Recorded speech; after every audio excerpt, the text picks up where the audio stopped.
مجاهد صاحب حکومت طالبانو ته بلنه ورکړه چې د مذاکراتو راتلونکې ناستې دې په هیواد کې دننه ترسره شي او کني هغوی چې هر ځای طالبان وغواړي زمینه مساعدوي او حتی د مذاکراتو لپاره ځای هم جوړوي.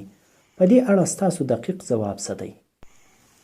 په دې مورد خو واضح خبره ده چې اسلامي امارت او د مقابل جهات ټیم چې کوم د مذاکراتي ټیمونه هغوی باید تصمیم ونیسي چې راتلونکي ناستې به چیرې وي. ښه دا ده چې هغوی په دې باره کې پرېکړه وکړي او د خپلو ظروفو او اړتیاو په نظر کې نیولو سره د راتلونکي ناستې لپاره ځای تعیین کړي. موږ هیڅ چاته هم اجازه نه ورکوو چې له بهر نه په ټیمونو باندې د ځای تعیین او لارښوونه وکړي یا غوښتنه وکړي. پرېږدي چې ټیم خپله دواړه جهتونه د ټیمونه ناست دي هغوی پرېکړه وکړي په دې مورد. خو بله خبره دا ده چې اسلامي امارت تر اوسه پورې هغه حد کې اعتماد په چا باندې نه لري چې په ښکاره توګه په هیواد کې خپل مهم مشران یو چیرې کیني یا ادرس معلوم سي او د هغو د امنیت په اړه باندې ډاډ ولري. تاسې پوهېږئ چې د افغانستان فضا اوس هم زموږ په واک کې نه ده، هوایي ځواکونه هلته زموږ نشته او د دفع د دښمن دپاره هم هوایي وسایل نه لرو او زموږ هیواد اوس هم د امریکایي ځواکونو په لاس کې هم داسې هوایي ځواکونه د هغو زموږ فضا کنټرولوي. همداسې د کابل اداره ده چې د هغو الوتکې ګرځي زموږ فضا باندې. صحیح ده چې په مځکه کې موږ 80% نه لا زیاته مځکه په اختیار کې لرو، خو هغه هم ټوله د وسلې په زور ساتلې او په وږم توپک ده. مذاکراتي جریان د سولې یو مسؤونه فضا غواړي، د وسلې او فایر نه مسؤونه فضا. هغلته مذاکرات کېدونکي دي او دواړه ټیمونه مسؤون وي.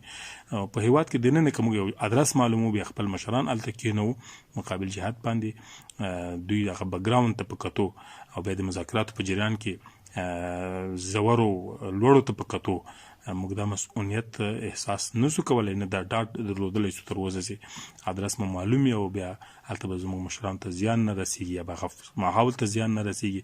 د خبرو د ناکامۍ په وخت کې، د خبرو کې د ستونزې راولاړېدو په وخت کې بیا به د دوی ژوند یا د دوی تګ راتګ تعقیب نه به مسؤوني. دغه برخه کې واضح خبره ده چې اسلامي امارت تر اوسه پورې ډاډمن نه ده. اگر چې موږ د ډېر لیوالو چې د افغانستان ټولې پرېکړې د افغانستان تصامیم باید په خاورو کې دننه ونیول شي او کېدای شي یو زمینه دوی ته مساعده شي چې بیا وروستي پرېکړې او کلیدي پرېکړې چې کومې راځي هغه د هیواد په یو برخه کې وشي. خو هغه وخت کېږي چې د اطمینان او ډاډ فضا په خپل لوړ حد کې موجوده وي او د مسؤلیت احساس شوی وي، فضا له بهرنیو ځواکونو خالي شوي وي او موږ هر څه په خپل اختیار کې ولرو. اوس دپاره خو هغه حد کې موږ نه یو. بناءً باید داسې غوښتنې مطرح نسي د هیڅ لوري لخوا هم چې د مذاکراتو جریان پروسې ته خنډ سي او دغه پروسه خدای مکه بیا مختل کړي او بیا یې وځنډوي.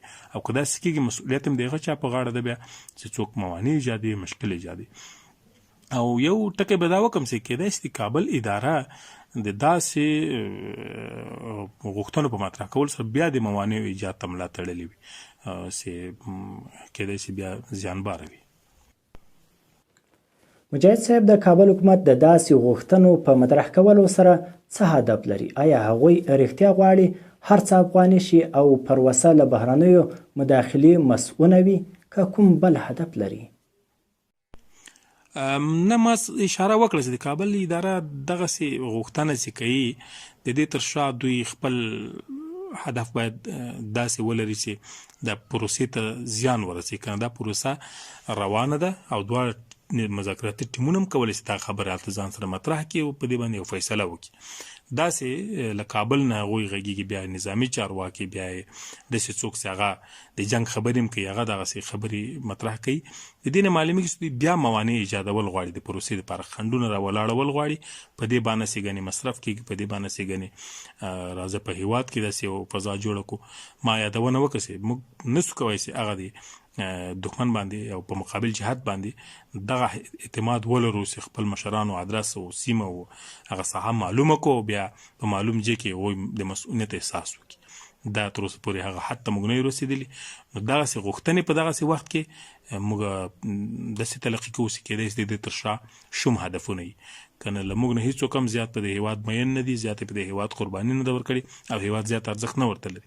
موږ له هر چا نه ډېر لیوال یو چې ټولې پرېکړې او هر څه په هېواد کې دننه وي. دا زموږ هېواد او خاوره ده، خو داسې اوس خاوره مې اشغال ده، فضا زموږ په لاس کې نه ده. نو داسې غوښتنې کول ممکن شوم اهداف له شا ولري چې څوک کوي او د پروسې مختل کېدل غواړي. موږ دا ویره لرو چې کېدای شي لکه څرنګه چې تیر کې د کابل ادارې د مذاکراتو پروسه په مکرر ډول مختل کړې ده، په مکرر ډول موانع ایجاد کړي دي، اوس هم ممکن داسې یو اراده ولري چې اذهان ته تشویش ایجاد کړي او دغه پروسه چې روانه سوې ده اوس یا امید ورته شته چې په مختګ وکړي بیا موانع ایجاد کړي. په هغه صورت کې بیا د موانعو د ایجاد مسؤلیت د دښمن په غاړه ده، د هغه چا په غاړه چې دغسې شعارونه ورکړي او نه پرېږدي چې افغانان یوې نتیجې ته ورسېږي. حکومت د اوربند په اړه ډیره مکرره غوښتنه کوي او بېلابېل بهرني او کورني لوري هم دا غوښتنه تکراروي. طالبان به اوربند ته تیار شي؟ یو موضوع خو دومره واضح کول غواړم چې د اوربند موضوع په خپله د اجندا د مذاکراتو له اجنداونه یوه اجندا د بحث وړ موضوع ده. هلته به بحث کیږي او د مذاکراتو په اړه هم بحثونه ممکن دي چې وسي او مذاکرات کیږي د دغسې مسایلو د حل او فصل لپاره. خو یو شی واضح کول ضرور دي چې وار له واره د مذاکراتو نه وړاندې یا په اوایلو کې د اوربند تمه درلودل غوښتنه کول معقول نه دي، ځکه موږ په هغه حد کې را تر اوسه پورې نه یو چې زموږ هدف لاسته راځي د غیر جنګي لارو نه هم نو موږ له مقابل جهاد سره جنګ ودرو. جنګ خو د هدف لپاره ده، یو وسیله ده، یو هدف لپاره ده، په یو علت شروع شوی. څو پورې چې هغه علت مرفوع نه سي، څو پورې چې موږ پوه نه سو چې موږ خپل هدف ته نږدې کېدونکي یو، نو نسو کولی چې جګړه ودرو. البته یو شی باید تصریح کړو چې موږ کوشش کوو د جګړې میزان ټیټ کړو، د عملیاتو حد ټیټ کړو او ټیټ وساتو او کله کله هسې حد ته ورسېږو چې د اوربند تم فضا آماده سي. خو کله چې موږ اطمینان کېږو چې هغه اسلامي اهداف چې موږ لرو د کوم لپاره چې افغان ملت قرباني ورکړې په 60 کلونو کې هغه هدفونه لاسته راځي او ورته نږدې کېږو، په هغه زمانه کې بې له شکه موږ دې ته آماده یو چې بیا اوربند وسي او په هغه وخت کې به دې باندې بحث هم کېږي او نتیجې امیدوار هم بیا یو چې نتیجه ورکړي. او که اوس مخکې له وخته اوربند څوک غواړي، دا خو داسې ده لکه څوک چې مخکې له وخته نتیجه غواړي.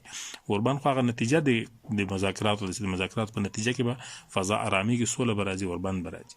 نو که چیرې څوک په اول کې دا شی غواړي، دلته هم د مقابل جهاد پر نیت باندې سړی مشکوک کېږي چې دوی سوء استفاده ونه کړي، فرصت طلبي ونه کړي او د وخت نه استفاده کولو هدف ونه لري، دا تشویش ایجادوي. نو ښه دا ده چې پرېښودل چې مذاکراتي ټیمونه بحث وشي، هلته اجندا موجوده ده، په هغه اجندا کې موضوعات دي، اوربند هم موضوع ده. کله چې توافق سره ورسېدل دواړه ټیمونه په هغه وخت کې به دې ته زمینه مساعد دي چې موږ هم تعالی سولې ته ورسېږو، دایمي دپاره جنګ ختم سي او نتیجې ته ورسېږو.